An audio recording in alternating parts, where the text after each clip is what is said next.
Okay, I mean, the question attached to this particular, I guess, document was, have I seen this? And no, I haven't seen it. Have I seen similar uh, documents like this? Of course I have. I've been doing this a while, and stupid is as stupid does, as somebody famous once said.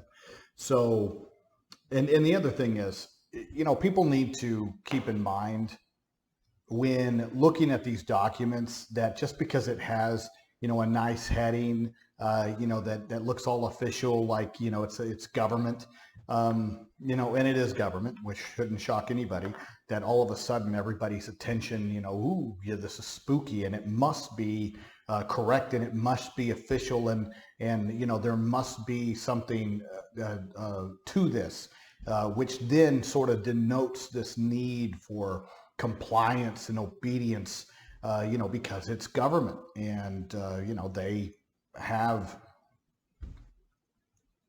the ability to use violence, threats, and force in order for people to comply. Always keep that in mind. I don't care what form of government you're talking about. I don't care what aspect of government you're talking about. Government, when you strip it down to its base level of what it is nothing but violence. Because that's the only way to get people to comply. Because if people are just sort of living their life and doing whatever it is that they do, they don't require laws. They don't require rules. Because people, by and large, in fact, the majority of people in this world just do what they do in peace and want to be left alone. And they leave other people alone. And they mind their own business, and they expect other people to mind their own business, as long as it's not hurting someone else. But unfortunately, we do have people within our society that do hurt other people. Now, they're not in the majority by any means, but that's why we have laws, and that's why we have rules, so that we have semblance of order and peace. Now, once we have these rules in place, what we've done as citizens is that we have all agreed that this entity that we call government, we're going to empower them with things like mace and pepper spray and batons and guns and handcuffs and metal bars. And, of course, that's just our police to enforce, but then also we have expanded it. It's just slow, incremental changes over the course of time to where we give government a little bit more power, a little bit more power, a little bit more power, to the point where, within our public schools, and I don't care, guys. I don't care if you're a Republican or a Democrat. Don't care. Don't care, guys. I represent clients in every possible political demographic and racial demographic, religious demographic that you can imagine. And I can tell you there's not one bit of stinking difference in any of them with regards to how it loves to use its power called government to sit there and lord over people and do the most heinous things to people. Doesn't matter. Could care less. Could care less. Quite frankly, I think that the blue states are a little crazier right now, and my blue school districts are crazier right now. Didn't used to be that way. I think over the last few years, it's their turn to be crazy. Okay, so I'm not really seeing it as much on the red side, if you want to sit there and call it sides, that I'm seeing right now with regards to how the mentality of those who identify, let's say, left or blue, had just the amount of fascism that they claim that they fight, yet they have adopted and are implementing with regards to their rules, whether it be trying to silence opposition, whether it be trying to force people to do things. This is nothing but a manifestation of that. Just another manifestation. And it's Manatee County, which is, around the Tampa area, and could care less whether, like I said, whether it's red, blue identification and what the demographics are. This stuff is so freaking common, and people tend to give it credence, and they tend to give it respect because it has, the government symbol of Manatee County Schools on the front. But I can tell you definitively, this thing is a crock of BS. It is so insanely violative of student rights, parental rights. The reason, and this is the other thing, it's amazing to me where principals and other administrators, have a conniption fit, along with other parents that don't understand the nature of special education and behavioral services and the behavioral needs that exist within a school system. Will sit there and come down hard going, oh, that Galini, he's just trying to get these kids off. He's just trying to have there be no consequences to their behaviors. Yet at the same time, there are very, very simple processes within the special education law, within case law, that allows and permits schools to manage the school system with regards to behavior. And they have a far great latitude to do that. But there's a process to that. And you got to be able to check off boxes that you've done these things in good faith. And when you sit there and institute extremes like this, then at that point, all you're doing is opening it up for scrutiny. And even if it's one kid that you've trampled on their rights, that you haven't followed the process, then somebody like me is more than justified. And then you can't cry when you're government and go, oh, that Galini is just getting everybody, to avoid consequences. No, what James Galini is doing is ensuring that you are following those rules and that you are checking those boxes, that you have made good faith attempts to provide the necessary supports, accommodations, services that are peer-reviewed and scientifically based to help a child with behavioral concerns reach their goals, mitigate these issues. But far too many schools have that zero tolerance to where they don't care. They don't understand. They don't want to understand. Why don't they want to understand? They don't want to understand because they're government. They don't want to understand because in their mind, they are violence. They are force. You will comply.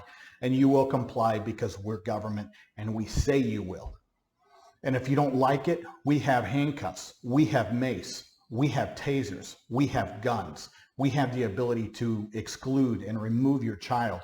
We can take your child. And how does that solve any of our societal problems? How?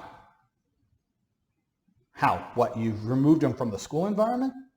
Because I can tell you, Florida is the home of the Cruz kid. And I can tell you definitively, because I've looked at enough of this stuff, to where that school system failed that kid multiple times. To the point where I'm not going to say that, the kid did what he did. And so that was an individual choice. But did the school system do what it was supposed to do at multiple points along the chain, to where there were red flags? There were opportunities to sit there and help this kid. They didn't do it. Now, does that mean that his choices would have been different? Possibly. We will never know, because that was not the outcome. And so when administrators, when school people, when regular citizens sit there and put their head in the sand and say, well, government's just going to use force and government's going to remove kids, without crossing off the boxes, without making good faith attempts, without using the peer-reviewed, scientifically based resources that we know work, then who's to blame? Because at some point that kid's going to graduate, or that kid's going to drop out, or that kid's going to age out at 21. And then what? Whose problem does it become? All of ours. In whatever way. Whether it's living on state assistance for the rest of this person's life, having a hellish situation. Most of the time, you know, you sit there and you wonder where our homeless problem has come from. I mean, I could spend an entire video discussing that and the failure of the state governments. And I don't care what political ideology is in control of that state government or that city government. They are all contributing to these problems. No one is innocent. No ideology is innocent. Some just have their time in the sun with their version of crazy. And as I said, the version of crazy that we are all suffering through right now tends to be the crazy that we're getting from the left of the aisle. I'm going to stay in the middle, okay? And I'm going to do my best to just avoid this nonsense as much as I can, because I fight government, guys. I try to improve situations outcome for my clients, which are the most vulnerable kids. They're children. They're not even adults. They're not even vulnerable adults. So throw ideology out the window, because it has no place in what we do. Yet it's there. And things like this, these extremes, how this is written is extreme. So what do? It requires parents to stand up. It requires parents to have a voice. It requires change. Administrators aren't going to do it. They're the ones that came up with this crap. And there is no requirement in most of our states of requiring administrators to be competent in the rights of our kids. And so therefore you sit there and you go, well, that's ignorance. Yes, that's ignorance. And I can tell you most of the problems in our world occur because of ignorance. And ignorance is what causes fear. Fear is what causes discrimination and all the isms that are out there. The root cause is that ignorance. So to have our administrators be the principals, be their superintendents, be there other people within the bureaucracy that create trash like this because they're ignorant of your child's rights under 504 and under IDEA, to the point where these rules, if followed correctly, wouldn't trample on these children's rights. And if at the end of the day, they can show that they have done the right thing and exhausted the check boxes, then at that point, then guys, they're justified in the decisions that they make with regards to a removal of some students from learning settings. But did they follow the rules? And when I get involved, that's what's under scrutiny, and that's what we end up finding out most of the time, is that these simple rules were not followed. And most of the times they weren't followed because the people making the decisions, clothed with the power of violence, which is government, didn't know. And that's not an excuse either. As much as you want to sit there and blame the student and say that they're not suffering consequences, neither is government. And most of you guys have immunity to where we, as the citizenry, can't hold you accountable for your ignorance and for your violence. And I say violence because that's what force is, guys. That's what bullying is. Let's just cut to the chase and be straight and be honest about what it is.